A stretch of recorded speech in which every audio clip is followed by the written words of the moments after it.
Morning and welcome. My name is Wayne Owens, Chair of the UHKF. Thank you for joining us, and I hope everyone is keeping safe and well. This webinar is being recorded and will be available on our website and YouTube channel. Thank you for those who sent questions in advance. Dr. Evans will answer them during the Q&A after his presentation. You may ask a question at any time during the webinar using the Q&A feature at the top of your screen. Just type your question in the box. You may ask a question anonymously if you prefer by ticking the box at the bottom left. If you have the same question as another attendee, simply click the thumbs up button. We expect the webinar to last approximately 45 minutes in total. If we don't have time to answer all of your questions, we will email the answer to you after the webinar. You are here because you are amongst our most valued donors and volunteers. Thank you for your continued generosity. Circular Care events are held 3 times each year. Although we are not able to have them in person right now, we are very happy to be able to connect with you virtually. The purpose of these Circle of Care events is to provide our donors who are at a level of champion or ambassador who care, our monthly donors, and our evergreen members who have provided a legacy gift, a special opportunity to connect with some of our outstanding healthcare providers. We are very fortunate to have Dr. Gerald Evans with us again. He spoke about COVID-19 at our very first webinar last July. We are delighted he is back to talk about COVID-19 vaccines. Dr. Gerald Evans is the chair of the Division of Infectious Diseases and a professor in the Departments of Medicine, Biomedical and Molecular Sciences, and Pathology and Molecular Medicine at Queen's University. He has been Medical Director of Infection Prevention and Control at Kingston Health Sciences Center in Providence Care since 2011. Dr. Gerald Evans. Thank you very much, Wayne, and I appreciate the invite and opportunity to now discuss a different subject on the somewhat same theme of COVID-19. So I'm going to go ahead and just get my slides up. I'm a physician, and physicians are visual learners, so basically I know that I have to have slides, so we'll see how things go with this. I'm going to try, hopefully, just chat for a bit about vaccines, and then see if we can get into answering some questions that people may have. So essentially, what I'm going to talk about very quickly over about the next 30 minutes or so is a little bit about coronavirus immunity and what the importance of the spike protein is, a little bit about the platforms of the different kinds of vaccines available. I'm going to touch on vaccine effectiveness, safety issues, which many of you may now be familiar with, try to put it into context, talk a little bit about the impact of variants in vaccines, and then, of course, mixing different vaccines, and then finish off talking a little bit about myths and conspiracy theories, especially on the issue of cognitive bias, which is a prevalent problem during stressful times like this. So as many of you know, we have a prevention toolbox for COVID-19. And a lot of it includes public health measures like physical distancing, wearing a mask in public and in certain places, making sure you wash your hands, which is also a personal decision. But now we're into the #1 prevention tool that we have, which is the vaccine. And the vaccines are really inherently our way out of this pandemic. So this looks a little like a complicated slide, but it isn't. Here's a little less coronavirus here, SARS-CoV-2, which is the one that causes COVID-19. And it's just to emphasize that we're very, very interested when we look at vaccines on this spike protein. And that's the surface protein that exists on this envelope of the virus, which allows it to attach to a human cell. It attaches to a cell receptor called ACE2. But essentially, if you can block the interaction of that spike protein binding to the ACE2 receptor, you will have a dramatic impact on reducing the risk of infection. And ultimately, because less virus is likely to infect you, it's also going to have a protective effect in terms of preventing you from becoming ill from COVID-19. So the spike protein is really our key target at the moment when it comes to vaccine development. And it's important because it, as I said, basically is the binder to that particular human cell surface receptor. It's also important to understand because we know that mutations are arising, which create variants. And that's a random process. It's not that the virus thinks about things. It's not that smart. It's just that if you allow for a lot of viral replication, ultimately there will be changes in the genetic structure of the virus. And some of those affect the spike protein. So later on, we're going to talk about how that might sort of impact on the ability of antibodies you make when I vaccinate you against SARS-CoV-2, whether that will have an impact on the ability of those antibodies to block that spike protein by attaching to it. When we talk about vaccine efficacy, there's lots of different effects that we can look at. And what I've put in here is really the thing that we're mostly interested in and that we've measured when it comes to vaccines against COVID-19. One is the efficacy to prevent disease, and that's really important. So that's what we call protective immunity. So it protects you against the severity of the disease. It may not protect you from actually being infected, but that infection will have very few in the way of significant clinical consequences. The other thing we look for, and what most people think about when they talk about vaccines, is preventing infection in the first place. In other words, if I vaccinate you and the virus never even gets a chance to infect you, then that's an even more profound effect. So that's called sterilizing immunity. And then ultimately, one of the things that we're very interested in looking at in sort of total, and when you look at all humans, is the ability to give us what's called transmission immunity, meaning that if you're vaccinated, not only do you not get infected, or you are infected but with very small amounts, that you ultimately cannot transmit it to another person. So these are really the vaccine-induced immunities we know to many viruses. I've put it in the context of SARS-CoV-2. So protective immunity, what happens is we've got that's a really good immunity because it protects you from dire consequences like being hospitalized with severe disease or dying. Sterilizing immunity, as I mentioned, which prevents you from even being infected. And then, of course, a really great vaccine gives us transmission immunity, meaning that once you're vaccinated, you don't transmit it to anyone else. And of course, that would cut the legs out right from under SARS-CoV-2 and not allow COVID-19 to transmit. So where are we right now? Well, this is a bit of a summary slide, but we've got protective immunity. We have evidence of sterilizing immunity. And although early on we were still unsure about transmission immunity, there's now data, and I'm going to show it to you in a minute, that shows that in fact it has an impact on reducing transmission of COVID-19. Talk very briefly about herd immunity here because people don't understand it. I've thought that a better term for humans might be community immunity, since we are not really a herd animal in generalities. But so herd immunity really is the issue of if you vaccinate enough people, and you can see here in this crowd, most of these people are purple, which means they're vaccinated or immune. It's very difficult for someone who carries the infection to transmit it to somebody who's susceptible, because in their way are a bunch of vaccinated individuals who don't effectively transmit it. And it's important to understand that by and large, most viruses, including this one, are transmitted through close personal contact. Obviously, herd immunity is really, really important when you get into highly infectious viruses like measles, but it has an impact too in SARS-CoV-2 and COVID-19. So one of the hopes that we have with vaccination is that we'll achieve herd immunity by vaccinating virtually everybody, and therefore protect everyone against some of the people who may still not be immune because they either turned down the vaccine or have never been infected. So let's talk a little bit about how vaccines are developed typically, and what happened with the COVID-19 vaccines.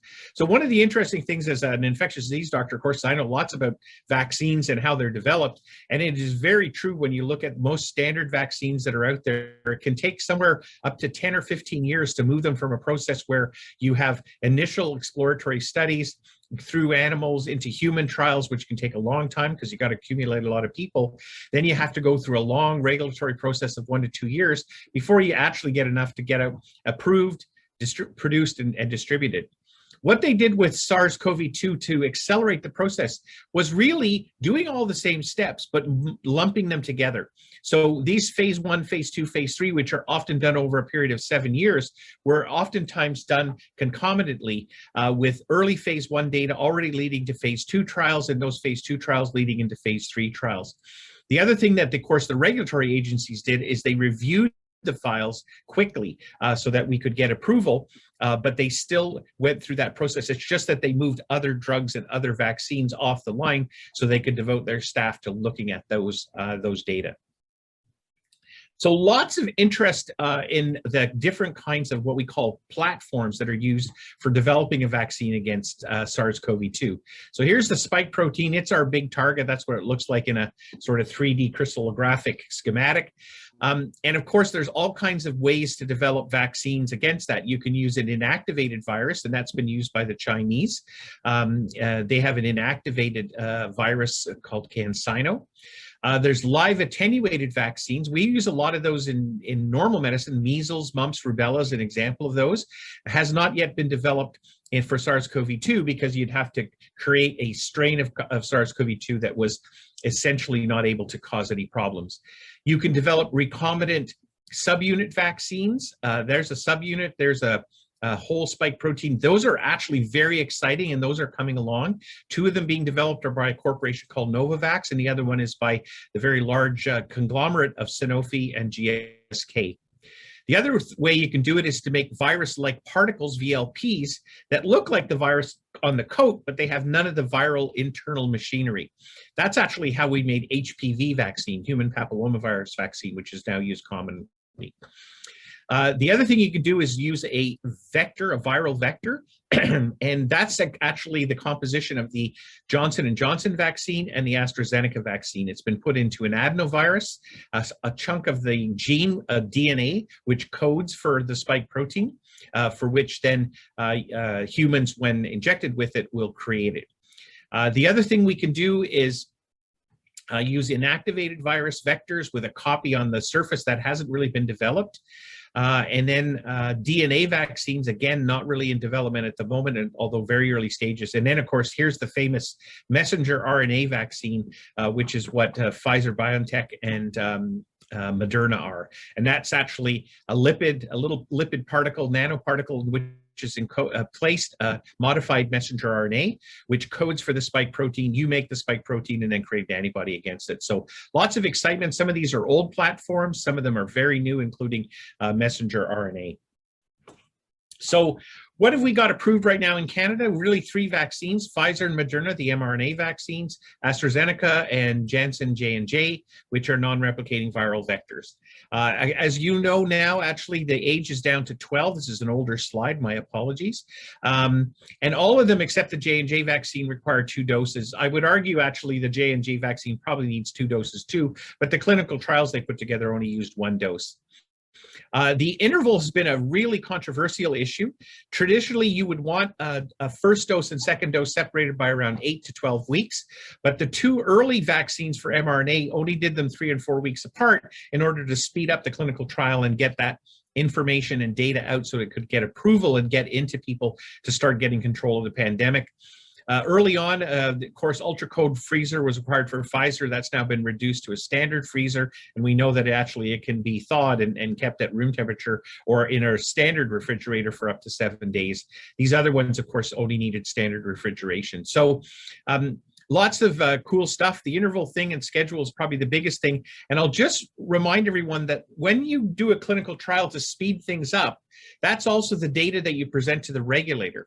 And the regulator can only approve something based on the data they have. So when Pfizer did their doses 3 weeks apart and Moderna 4 weeks apart, and then they were ultimately approved, they had to stick to that schedule. But as a vaccine scientist, I would tell you that's a little bit too short. And in fact, an 8 to 12-week interval is the best. And as many of you know, we're moving those up now, including AstraZeneca, to 8-week intervals. So how do messenger RNA viruses work? This is a kind of little schematic from the CDC. So as I mentioned, it's a lipid nanoparticle that's got a messenger RNA inside it. When it's injected into you, that gets into a cell. The cell makes the spike protein and expresses it on its surface. And that's done mostly by cells we call dendritic cells, which are part of the immune system that exist within tissues, including the skin. When that spike protein is made, your immune system recognizes that it's foreign and it makes an antibody against it. It also may make active T cells against it as well, and then you get that protective immunity. So that's how a messenger RNA vaccine works. It does not recode your DNA. It doesn't affect you at all. And no, there is no microchip in this vaccine. So let's quickly look at the very quick randomized controlled trial data. I love to show these graphs because it's quite evident. This is the incidence of COVID infection following the initial period of vaccination.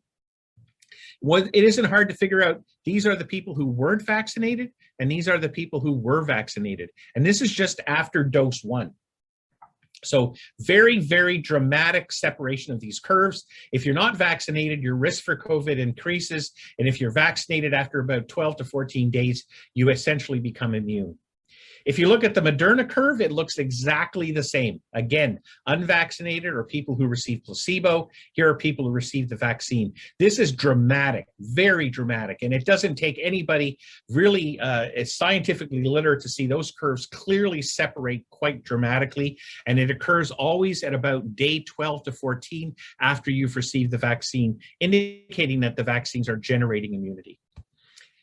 What about viral vector vaccines? Well, actually, they kind of work somewhat similarly. The only thing is now, instead of a messenger RNA template to make a spike protein, there's a little piece of DNA that's attached to this adenovirus vector in the case of the two vaccines we're talking about. That gets encoded to create a spike protein because, again, it infects a cell. That gets transcribed as spike proteins made. Your immune system recognizes the spike protein, and you're off to the races again. So essentially, it's a delivery of a template to make a spike protein, which you develop an immune response to. It just uses two sort of slightly different technologies. What's interesting about the viral vector vaccines is they seem to stimulate the T cell responses, which are cells that are responsible for something called cell-mediated immunity, although they also generate antibodies, but there's a slight differential between the two of them. It may be important in the long run, and it may be related to why we might want to actually use two different vaccines for your first and second dose. So here again, some curves. This is the AstraZeneca trial. You can see here, they were actually given a meningococcal vaccine as the placebo. And then these are the people who got the AstraZeneca vaccine. And you can see here from first standard dose to second standard dose, a great separation of the curves once again, showing that the vaccine offers protection, which starts at about sort of around, again, about 12 to 14 days following immunization. There's an exclusion period here where they didn't look at them. If you look at the Johnson & Johnson vaccine, here's the same effect. Again, here are the people who received the vaccine. Here are the people who got placebo. And again, the separation of the curve, which occurs right again about day 14. So about 2 weeks after you get your first dose, there is clear evidence of immunity to SARS-CoV-2 and to getting COVID-19. And there's different measurements you can look at. You can look at whether people develop symptoms and tested positive. You look at people who were asymptomatic but tested positive, or you can look at people who, after the vaccine, never tested positive and never got sick. And there, it's a mixture of all those when you look at efficacy. So one of the things that I always get asked about is, and here are Pfizer and Moderna up here, here's Janssen & Janssen, here's AstraZeneca, and people go, wow, the mRNA vaccines are better than the viral vector vaccines because look at the difference in efficacy. So the problem is that that can be confounded, and it is confounded basically based on when these trials were done. Pfizer and Moderna did it from about August of 2020 to mid-November at a time when rates of infection were actually very, very low around the world. Whereas AstraZeneca and Janssen did their trial from October through into late January when there were a lot more cases. So some of the difference in what is seen to be efficacy may be related to the fact that these were trialed at a time when there were many more infections and these were trialed less. And of course, we also know this was also at a time when the first variant, the Alpha variant that arose in the UK called B.1.1.7 was coming up. And may have impacted on that efficacy effect, which they didn't see here because this was done with the original SARS-CoV-2 virus. So what do we know about efficacy against the early variants that existed long before Alpha appeared, or Beta, Gamma, and Delta? And these are basically estimates here. The mRNA vaccines, over 90%, over 70%, close to 75% for both the adenovirus vector vaccines. This one not yet marketed. This is one of the recombinant subunit vaccines for Novavax, and it looked very good, similar to the mRNA vaccines. So very good clinical efficacy in preventing symptomatic infection in the context of a randomized controlled trial. What about transmission? So this is really cool too. This is a table that I got from my colleague Monica Gandhi, and she's been looking very interested in does it provide reduction in asymptomatic or any infections, and here are the references to different studies, but essentially in small numbers, both in England, Israel, the US, what they saw was a reduction of getting close to 90% in some, and these are mostly with the Pfizer vaccine, These are a mixture of AstraZeneca and Pfizer. And in Mayo Clinic ones, it's Pfizer and Moderna.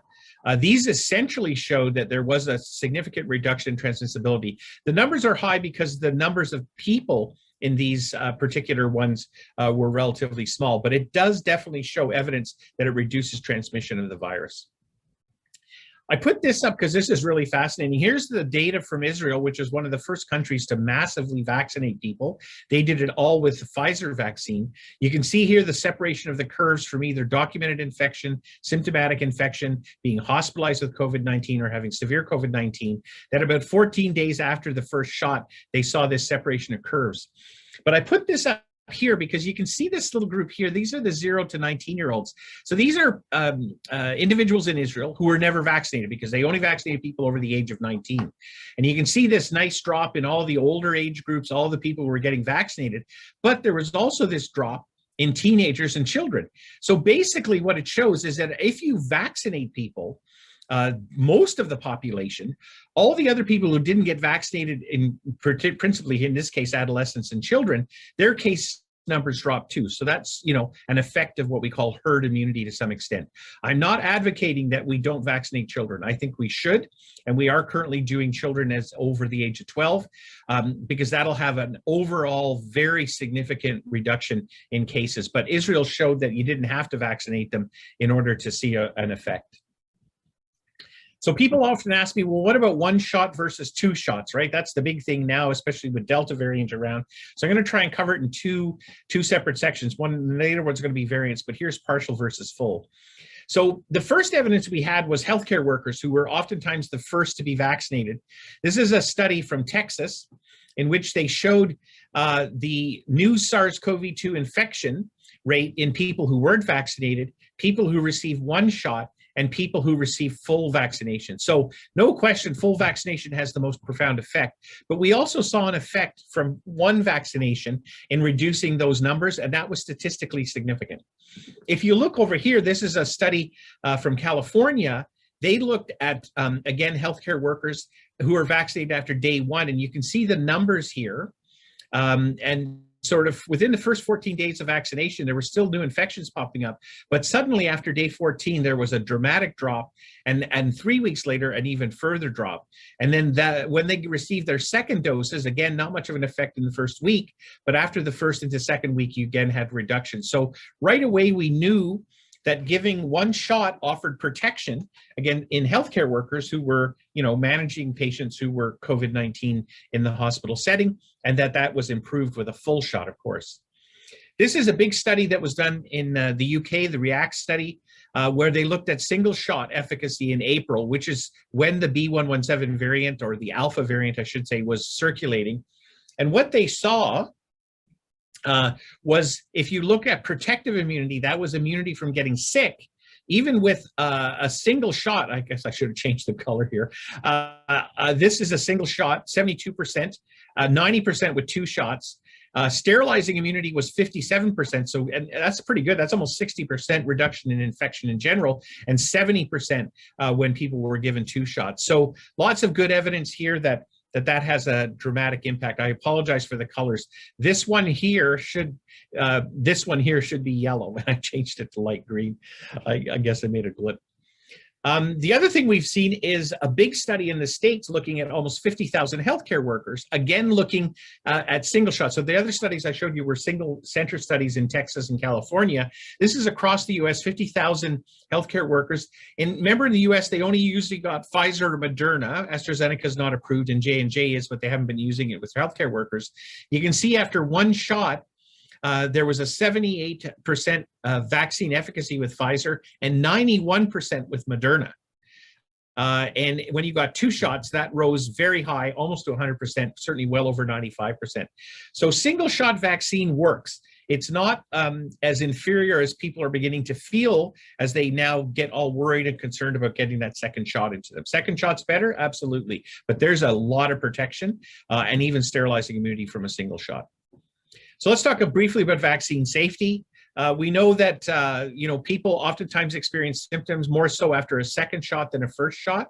And these are very typical symptoms that you see. Most of them are local reactions. Some of them are systemic reactions. I've had my first and second shot as a physician working in an acute care hospital. And yeah, my symptoms were a little bit more with the second dose, but only minimally so. If my wife was listening to me right now on this thing, she would have heard me, of course, complaining about the pain at the injection site, but that's highly variable. And a couple of my colleagues who had it, they had no pain whatsoever. Younger versus older adults, pretty much the same.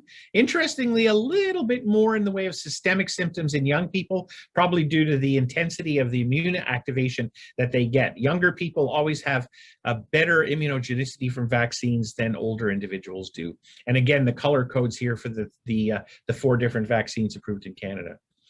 And then another way you can look at it is, the percent of reactions attributable to vaccination. The further out on these lines you go, the more likely it's vaccination. So lots of local effects here, and very much profound ones in second doses. Obviously, Janssen doesn't get a second dose, so it doesn't appear here. But some symptoms like, diarrhea, nausea, and vomiting are really uncommon and probably not attributable necessarily to the vaccine. So let's talk about rare adverse reactions, because this has achieved a lot of interesting press. Many of you know about the vaccine-induced thrombotic thrombocytopenia or thrombocytopenic thrombosis, which has been associated with the AstraZeneca and to some extent Johnson & Johnson. The thing about that, of course, is that we have recognized that it exists. It's relatively rare. We know what the signs and symptoms are. They're oftentimes headache, neurologic findings, maybe some shortness of breath, some abdominal pain, and even limb swelling. And we certainly tell people who've received one of these vaccines, if it's within about 20 days of the vaccine, you should go to the emergency room to seek medical attention. We have algorithms to work out whether or not you actually have this particular side effect. The incidence is very highly variable. Here in Canada, we estimate it to be 1 in 55,000. The Norwegians thought it was about 1 in 26,500. And in the Spanish, I think had the lowest incidence at 1 in 214,000. So this is a really rare side effect, and seems to be more common slightly in women and in younger people with the first shot, and very uncommon with the second shot. And again, once you've managed to get this vaccine into millions of people, you see these rare side effects pop up. Just to give you an idea of how common 1 in 55,000 is, which is the estimate here in Canada, all of these black dots represent first doses of AstraZeneca in Canada. So the question is, can anybody find the red dot? It's really hard to do on a Zoom conference because nobody can yell it out. But I'll just get you down and then over, and there's the little red dot there. So that's the incidence of a VIT occurring with an AstraZeneca first dose. It's very uncommon, very rare, certainly serious, and that's why we take it, some seriousness in thinking about it, but it is not a very common side effect. And if you're older, it's probably even rarer than that, probably in the neighborhood of 1 in 500,000. The latest one, of course, that's got everybody's attention is the myocarditis with the Pfizer vaccine. Myocarditis is an inflammation of the heart muscle. It's also been described causing pericarditis, which is inflammation of the lining around the heart. Israel was the first one to report 275 cases amongst 5 million vaccinees. So that gave a rate of 5.5 cases per 10,000 shots, which was only slightly above, by the way, the background rate, and they were still struggling with a probable causal association. It appears to happen most commonly in young, healthy males between 16 and 30, usually with the second shot. It's mild in most cases in Israel, 95% of them were, and there were hospitalizations, but all of them were short-lived. The Americans have since issued their data. This just came out late last week, and they've described it also with Moderna as well as with Pfizer. And most of them, again, occurring after second dose, not after first dose, although they can occur after first dose. Again, younger individuals, they have seen them in older people, which is interesting because the Israelis did not see that, but the Israelis only have 9 million people. The Americans, on the other hand, have vaccinated about 200 million people. Onset time is fairly quick, about 2 to 3 days afterwards. Again, mostly male predominance, some women, but not lots.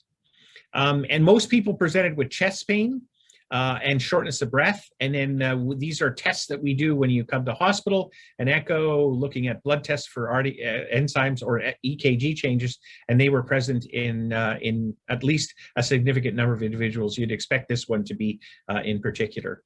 So the outcomes they reported was that about 81% had full recovery of symptoms and had no sequelae. Some of them still had some ongoing symptoms, or they didn't know the status. Of the 285 that ended up in hospital or coming at the time for 270 were discharged, 15 were still hospitalized, 3 of them in intensive care, and they may be older individuals where there's some other comorbid factor that's coming into play. But again, this is a relatively uncommon adverse reaction. It's about probably around 1 in 8,000 or so, based on this preliminary data that we have. Let's talk a little bit about variants. So I've shown you this picture before. So there's the spike protein. And why is it important when we look at variants in vaccines? Well, this is what it's all about. So here's the original SARS-CoV-2. There's the ACE2 receptor. So these are done as Lego blocks. I thought this was a cool way to present it. And it binds to the ACE2 receptor. Antibodies, of course, how do they interfere? They prevent it from attaching to this Lego block, which is the ACE2 receptor. The problem with variants is that they change the nature of that spike protein. So instead of just being like this, they have the little double Lego spot. So it actually makes a slightly better fit than the original one. And the antibodies no longer attach to it necessarily or block it. And so that's how variants can escape the effect of being neutralized by antibodies you make when you get vaccinated. So what do we know right now about some of the vaccine efficacy? We have a lot of data with Alpha, the UK variant. And you can see here that there is some diminishment of the efficacy, but this is well within the range that's acceptable. And again, based on limited numbers. This is the beta variant, the one that arose originally in South, but remained, 6 in that company. So what about the new variants? And the one that we're mostly worried about is Delta. So here was the old designation. There's the original SARS-CoV-2, the D614G mutation, which was the one that actually ended up spreading around the world most frequently, even by the spring of 2020. Alpha, the UK variant, Beta, the South African variant, Gamma, the Brazilian variant, and Delta, the one that arose in India. And what you can see here is that at least 2 of them, Alpha and Delta, have increased transmissibility, and then Beta and Delta had some immune evasion. But interestingly, when we look at vaccine effectiveness, fully vaccinated individuals have protection against all of them, even the 2 that show some immune evasion. And this is just to sort of show you a few graphs. Here's the vaccine efficacy versus Delta, single shot in yellow, 2 shots in green. And you can see here that certainly 1 shot produced a vaccine efficacy that was low compared to the others, but 2 shots are definitely protective. And so that's why there's been a bit of a strategy to move towards 2 shots, particularly in Delta hotspots, in order to reduce transmission of that particular variant out of those areas. This is another one that just was released yesterday from Scotland. They used a test negative design. So they were looking for people who even didn't have any symptoms. So they tested everybody. And if you were test negative, you were thought to be, protected. So it's a kind of sterilizing immunity study. And again, they showed the same sort of thing with single shot of either Pfizer or AstraZeneca. Vaccine efficacy appeared to be low against Delta. But when you had double vaccines, things worked really, really well. But this was the coolest one. This just got released yesterday. This is from Public Health England. And this was looking specifically at, did the vaccine, even first single doses or 2 shots, protect you against severe disease? In this case, they measured it by hospitalization. And, if you look at this former one, it looks pretty bad. But when you look at protective immunity, even with single shots of Pfizer or AstraZeneca, this is Alpha data, here's the Delta data. Actually, Delta, you get good protection against severe disease, even with a single shot. I got to change, this one got changed in color too. So single shot efficacy in terms of protecting you from getting sick from COVID-19 is still good, even when you look at Delta and not just the Alpha variants at the moment. So that's very encouraging. What about mixing and matching? Lots of people asking me that because they got the first AstraZeneca and now they want to know, should they get AstraZeneca again or Pfizer or Moderna? And the answer seems to be is that when you use the same vaccine, this is what you get. And when you boost them with a second shot. So this was a particular trial that looked at AstraZeneca first, followed by Pfizer. So the control group, there was very little difference in the development of a neutralizing antibody titer. But when you boosted people, their second shot with Pfizer, it jumped precipitously. And this is actually a measurement of the antibody anti-spike antibodies, and you can see again at day 7 and 14 a big jump. So limited study only looked at about 670 odd patients, but was very interesting to suggest that using the two different platforms, AstraZeneca first, followed by Pfizer, you got a really tremendous immune response. But please, this is what we call a surrogate marker. What we really want to know is, does it actually protect you from real time, real life situations? The other thing we found out is that when you mix them, you get a lot of side effects. So these are side effect profiles. Here are local ones across the top. There's the first dose. There's the second dose. Here are systemic reactions, first shot, second shot, and these are just, I think these are, what are these percent? Yeah, these are the percentage of, but other kinds of systemic reactions. And what you can see here is the second shot. Very quickly, visually, if you look at these, looks like a lot more fatigue, chills, headache, and malaise with the second shot when you mixed it. And this was, again, AstraZeneca followed by Pfizer, although in some of these there was Pfizer first and AstraZeneca second. So you get a little bit more reactogenicity, what we call, sort of side effect reactions, but essentially, there may be a boost response, and we're hoping to get the results of the British COM-CoV study, which this came from, very soon with the results of how effective it was in real life. So I'm going to finish off talking a little bit about mythology and conspiracies. This has been a particular bugbear, and it's not an uncommon problem. Before COVID came along, one of the challenges my specialty had was dealing with people who are against vaccines and the kind of things that go along with it. But it's been made particularly difficult during COVID-19, and I'll explain why. So when we're in a crisis like we are with the pandemic, it makes us move to a more emotional side of our thinking. We begin to rely more heavily on stories, and particularly, say, a personal experience with an identified life of somebody we know, and that can start to carry inordinate weight in our minds. So if somebody you know had a bad reaction to the vaccine when they got a shot in their arm and they had a lot of redness and swelling and pain, that begins to color your feelings about side effects from the vaccine. The other problem that we have is that journalists use the power of stories to connect with their readers. It's a really important part of journalism, but they also tug at our emotions. And I can say that physicians who are trained to follow a science-based, rational approach to things are often swayed by those same stories. So I put up the Captain Kirk versus the Zorn here because there's the lizard part of your brain and there's the human part of your brain. That's the neocortex, that's the limbic system. So what that has happened is it's created polarization.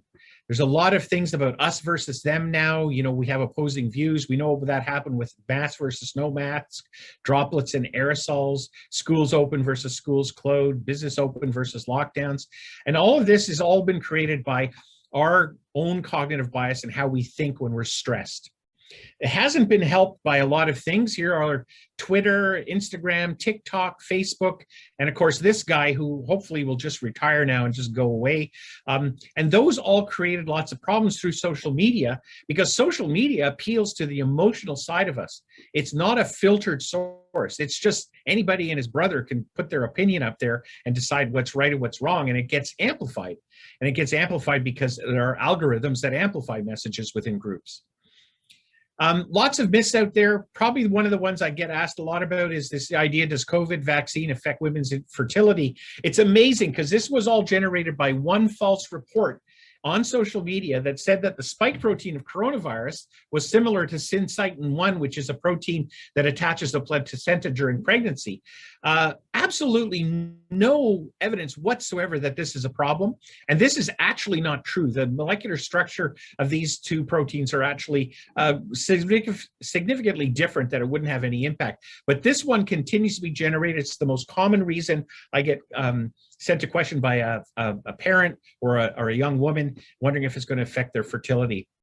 The other one is, if I already had COVID-19, I don't need a vaccine. Well, that's not true, because the durability of immunity once you've had COVID-19 is probably outwards of about 3 to 6 months. But if you get a vaccine saying that it's not effective in safety, well, I've just presented you the effectiveness and safety data, and these are very effective.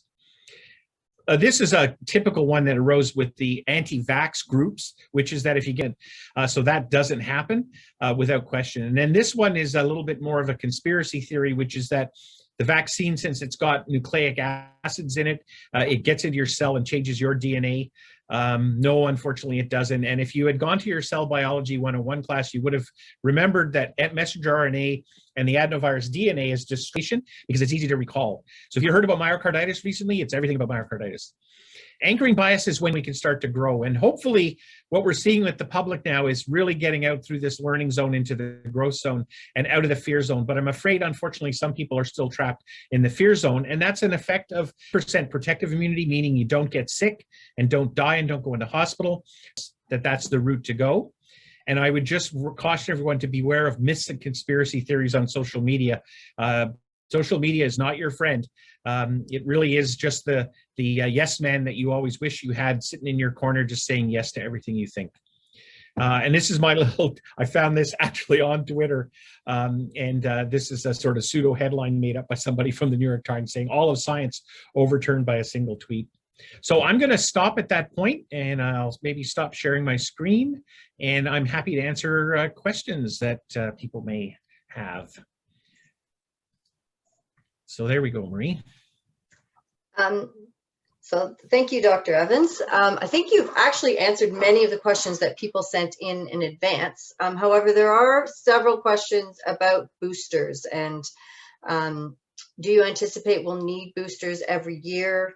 What do you project regarding the timeline for booster availability? And what's the current evidence for the sustained action of the vaccines? Yeah, that's I could get into a really complex answer, but here's what I'll tell you. We don't know yet about boosters, but that's a very important question that we're busy working on.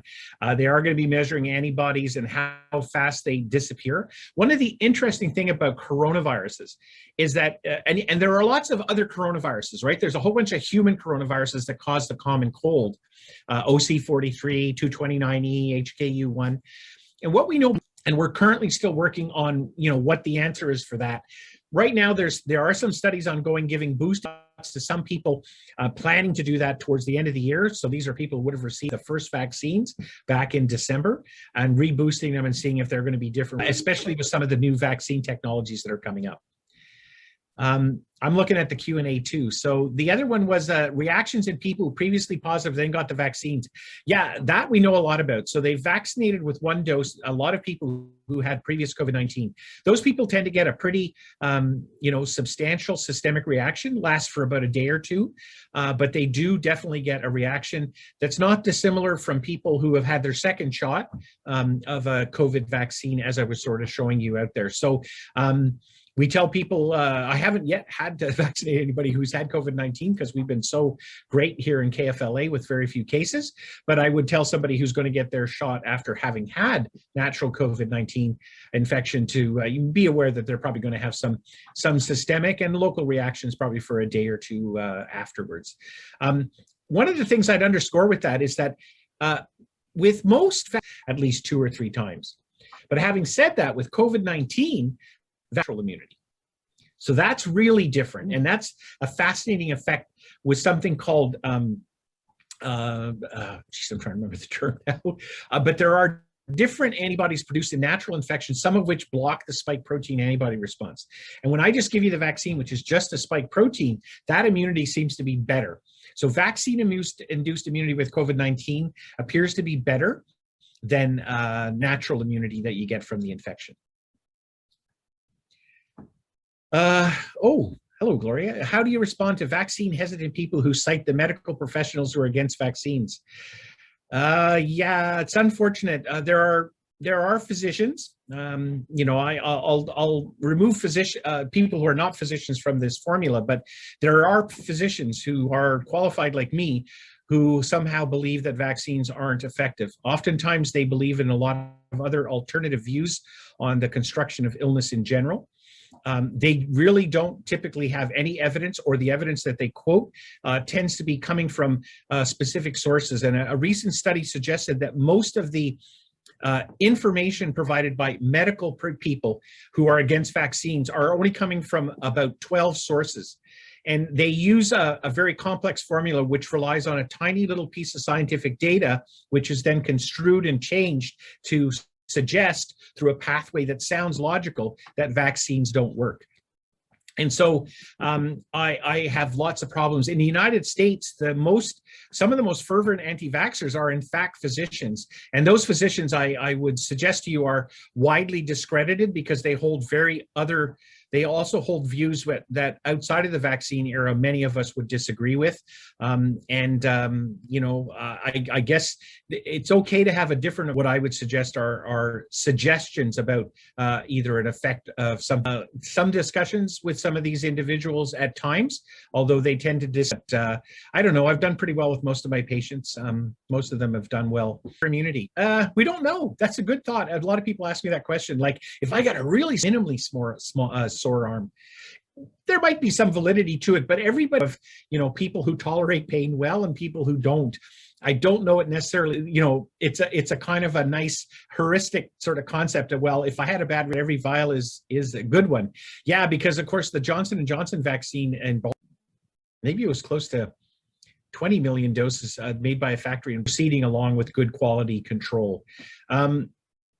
The activated vaccines or even virus-like particles like we use for HPV, is that the fact that we're using these new platforms has allowed us to make lots and lots of vaccines. I know, Carol Wyman, are the glass vials sent back to the company to reprocess? I don't know, Carol. I think they are recycled. I think we have an ability to recycle them. How could or should vaccines impact back to the office strategies? Well, I always get the kick out of these questions, which are very much legal, ethical ones. So the answer is get fully vaccinated, encourage everybody around you to get fully vaccinated. That's going to allow us to get back to work, get back to offices, get back to doing all fully. We'd be able to gather. Yeah, I think so. I think so, Gloria.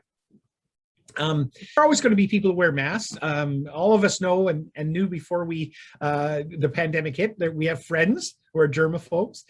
They'll probably stick to wearing masks a lot. Will we be required to wear masks? Maybe in certain places, particularly confined spaces, at least in this transition year. But I think ultimately with getting everybody vaccinated, then we can get rid of it. So people who are against masks, against all these things that are preventing us from getting together, the answer is get vaccinated. Okay, so if you're going to complain about it and not get vaccinated, your complaints don't hold any validity in my mind. If you really want to get back to a pre-pandemic world, then get vaccinated. That's the answer. Certificates being issued, big debatable issue right now. Certainly the science table is looking at it with our legal and ethical people to sort of figure it out, because it's not just the science part of passports or certificates or whatever you want. Certainly the Israeli used the green pass quite effectively in their country, although they've now abandoned it because so many people are vaccinated, they don't need it anymore.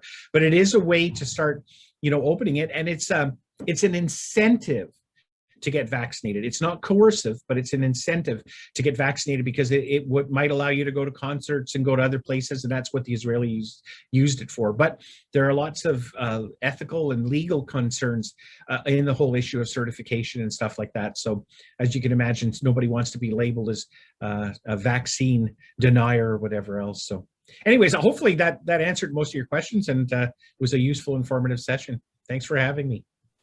Thanks, Dr. Evans. Yes, I think you did manage to answer pretty much everybody's questions. So thank you so much. And I will turn us back over to Wayne for some final remarks. Well, I want to thank you very much, Dr. Evans, for taking the time joining us. That was a very outstanding, passionate presentation, and everybody gave excellent questions. I appreciate all your comments. I hope that everyone else found the Dr. Evans presentation as informative as I did. It was just excellent. Just a reminder, this video will be available on our website and YouTube if you want to watch it again or share it with friends and family. And I want to thank all the participants today for joining us today and your outstanding support of the UHKF. The YGK Healthcare Champions are hosting a webinar on July 8th at noon on healthy eating and mental health. Ashley Vance, a registered dietitian and with mental health services at Hotel Dieu hospital site of KHSC, will be speaking. You can register on our website at uhkf.ca. We are often asked how do we make donation in appreciation of these presentations, and especially the one today by Dr. Evans. I'm happy to announce that our Text to Give program, simply text telephone number 20222 with the message I care, and that's a small I, capital C, capital A, capital R, capital E.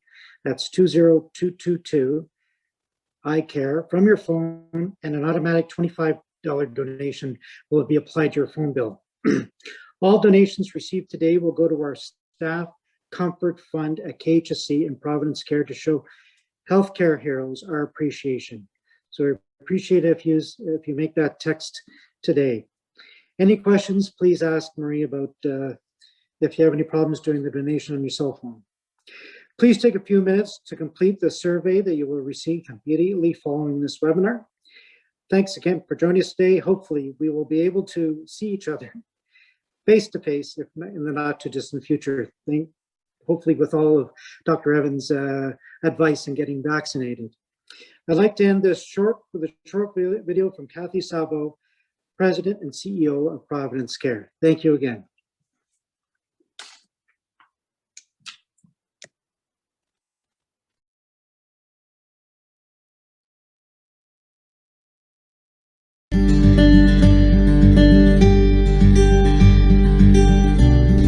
Hi, I'm Kathy Szabo, President and CEO of Providence Care. 4 years ago, people in this community came together and donated generously of their time and their money to deliver Providence Care Hospital. Because of that and the design of the hospital, we were able to weather the last 15 months or so of this pandemic. While Kingston has not been hit as hard as some of our sister organizations across Ontario, KHSC and ourselves have played a strong role in taking people from across Ontario into our facilities. For every one critical care bed or every one person who is admitted to KHSC from a different part of Ontario, 5 patients had to be moved somewhere. Most of those patients came to Providence Care. It's about the foresight that you had in your generous donations to build this facility to infection prevention and control standards with single patient rooms that we were able to flex up, not just on those units, but use every additional space from Oshawa to Ottawa. This allowed us to play an important role in the COVID response to the pandemic. I'm proud to say we've had no spread. And again, I want to underscore Providence Care, not only during the pandemic, but the years before the hospital was built, because without you, we couldn't have done what we've been able to do in this past year and a half. And thank you very much for all you do for healthcare in the Kingston area.